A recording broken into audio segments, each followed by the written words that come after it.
A while back, I ate at a restaurant that bragged on their menu that their catfish was grain fed.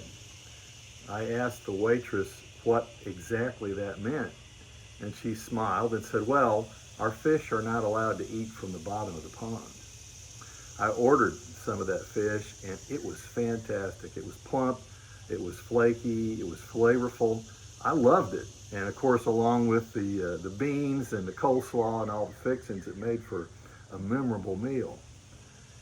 Some weeks later, I was eating at another restaurant that had catfish on the menu, but they didn't say anything about their fish being grain fed.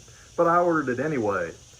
And when I got the plate of fish, immediately I knew that it wasn't as good. It just didn't have the punch, didn't have the flavor, didn't have the zest of the catfish that I had had before. And it hit me that my fish had been eating from the bottom of the pond. You know, sometimes people are like fish. We are what we eat, but we also are what we think. How sad it is that sometimes we dwell on the dark, negative things of life. We dwell on our worries and our problems. And it makes sense that after doing that for a while, we begin to feel overwhelmed. We begin to lose hope.